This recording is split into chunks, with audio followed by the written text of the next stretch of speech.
Kochane dzieci, dziś przeczytam wam bajkę pod tytułem Zarozumiała łyżeczka. Do szuflady kuchennego kredensu, nie wiadomo jak i skąd, przywędrowała malutka, srebrna łyżeczka. Przyjęto ją życzliwie, ale ona nie potrafiła z nikim żyć w przyjaźni. Posuńcie się, nie dotykajcie mnie, porysujecie mi boczki, piszczała cienko i przeraźliwie. Jestem cała srebrna, a nie taka zwyczajna jak wy. Jestem łyżeczką na specjalne okazje. Taka mała, a taka nieznośna, mruczał obrażony tłuczek do mięsa. Może nie jesteś zwyczajna, ale na pewno nie jesteś dobrze wychowana, odezwał się Lejek. Nie wytrzymam i chyba ją trzepnę, zawołała trzepaczka do bicia piany. Ale łyżeczka nie słuchała nikogo i ciągle mówiła innym same przykre rzeczy. To też wszyscy zamieszkujący szufladę odsunęli się od zarozumiałej łyżeczki i rozmawiali ze sobą tak cichutko, żeby nic nie mogła usłyszeć. A łyżeczka leżała sobie ważna i nadęta, ale że nikt nie zwracał na nią uwagi, wkrótce zaczęła się nudzić. Spostrzegła leżący niedaleko mały nożyk do owoców i westchnęła.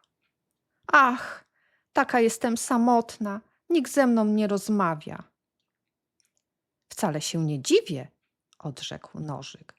Jesteś zupełnie inna niż... Nożyk nie zdążył dokończyć, bo łyżeczka znowu swoje. No pewnie, że jestem inna. Jestem przecież łyżeczką na specjalne okazje. Niepotrzebnie zadzierasz nosa, zniecierpliwił się nożyk, bo wcale nie to miałem na myśli. Chciałem powiedzieć, że nie jesteś taka miła jak wszystkie inne łyżki, które znam. To są jeszcze jakieś inne łyżki? Zdziwiła się łyżeczka. Nożyk zachichotał. Mówisz, jakbyś przybyła z księżyca. Przecież pochodzisz z bardzo starej i szanowanej rodziny. Gdybym tylko był pewien, że nie zrobisz mi wstydu, chętnie bym cię z nią poznał. Łyżeczka była bardzo ciekawa, jaka jest jej rodzina. Obiecała więc, że nie zrobi niczego, co mogłoby komuś sprawić przykrość i po chwili wędrowała wraz z nożykiem do drewnianego pudełka z przegródkami, w którym drzemały jej starsze siostry, łyżki stołowe. Zachowujemy się cicho. One teraz odpoczywają, szepnął nożyk.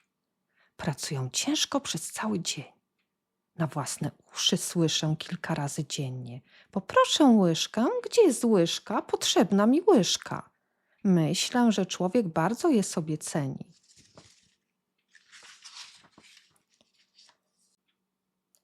Łyżeczka uważnie przyjrzała się siostrom. Były to najzwyklejsze łyżki.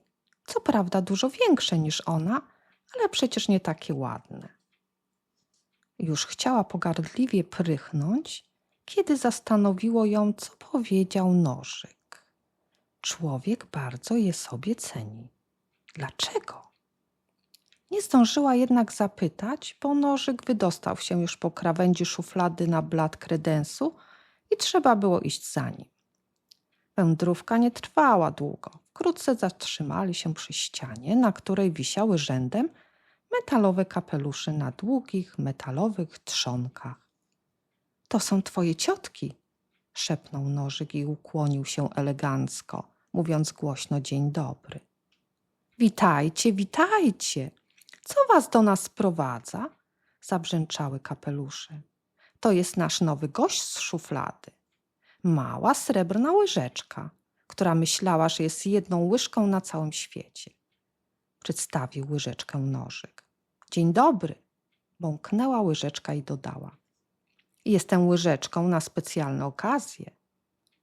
To tak jak my, ucieszyły się ciotki. Ja jestem łyżka wazowa, przedstawiła się pierwsza. A my jesteśmy łyżki cyzakowe, powiedziały druga i trzecia. Łyżeczka przyglądała się im przez chwilę i zapominając o przyrzeczeniu danym nożykowi, zawołała głośno. Przecież wy jesteście nic nie warte, jesteście po prostu dziurawe. Ale łyżki cydzakowe nie pogniewały się wcale, tylko pobrzękując kapeluszami odrzekły.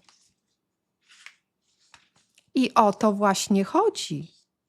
Łyżeczka znowu chciała zapytać, dlaczego, ale nie zdążyła, bo nożyk pożegnał się pośpiesznie i musiała biec za nim. Całe szczęście, że twoje mądre ciotki nie obrażają się o byle głupstwo, skarcił po drodze swoją towarzyszkę. Zatrzymali się pod drewnianą półeczką, w której tkwiły wystrugane z drewna łyżki. Jedne większe, inne mniejsze, a jedna całkiem ogromna. To są twoje babki i prababki, najstarsze z waszego rodu, wyjaśnił nożyk, po czym ukłonił się nisko i zawołał. Dzień dobry! Przyprowadziłem małą srebrną łyżeczkę, która pragnie poznać swoją rodzinę. Na te słowa wszystkie drewniane łyżki wychyliły się mocno z półki, żeby mała łyżeczka mogła im się przyjrzeć dokładnie, a i same chciały przy okazji zobaczyć niewielką krewniaczkę. Jesteś bardzo ładna, przemówiła grubym głosem największa z łyżek, ważąchew. A łyżeczka, nie bardzo wiedząc co powiedzieć, drgnęła i zawołała cieniutko. Jestem łyżeczką na specjalne okazje. Specjalne okazje? Wiemy coś o tym, wzruszyła się ogromna łyżka. To się zdarza, kiedy pani gospodyni smaży konfitury albo powidła. Albo kiedy gotuję kaszę, podjęła inna. Lub kapuśniak, westchnęły mniejszy, ważąchewki i wszystkie jakby zapomniały o łyżeczce. Chodźmy, nie przeszkadzajmy im marzyć, powiedział nożyk i pomógł łyżeczce przedostać się na parapet okienny. Łyżeczka spojrzała w okno i zatrzęsła się ze strachu.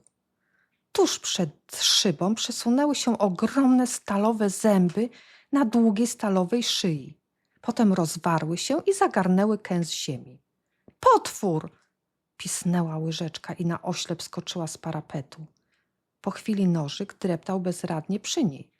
Stłukłam sobie boczek, jęczała łyżeczka. Bardzo mi przykro, to moja wina, że nie powiedziałem ci wcześniej o tej pożytecznej maszynie, którą widziałaś. To nie potwór, to koparka. A ta część maszyny, która zębami nabiera ziemię, to twoja daleka krewna i nazywa się tak samo jak ty, łyżka. Kto mnie potrzebuje? Rozległ się czyjś głos ze skrzyneczki wsuniętej pod kuchenny taboret.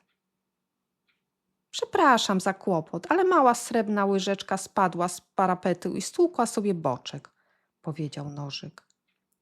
Wtedy coś smyrk, wyskoczyło ze skrzynki, dalejże nacierać łyżeczce boki flanelową szmatką. Już dosyć, dziękuję, wołała śmiejąc się łyżeczka, bo ją to bardzo łaskotało. Kiedy powiedziała dziękuję, zrobiło się bardzo przyjemnie, a potem jeszcze okazało się, że to jej kuzynka, łyżka do butów, pospieszyła z pomocą. Kiedy zaś nożyk i łyżeczka wrócili do szuflady kredensu, przywitano ich radośnie, jak gdyby przedtem nic nie zaszło, a Tarka powiedziała przyjaźnie. Martwiliśmy się o was, bo zniknęliście tak nagle. Cieszymy się, że jesteście cali i zdrowi. Ale niechby tylko ktoś spróbował wam dokuczyć, to ho, już ja bym mu uszu natarła. Jesteście wszyscy bardzo mili, szepnęła łyżeczka i zarumieniła się po sam czubek nosa. Dlaczego? Tego pewnie domyślicie się sami.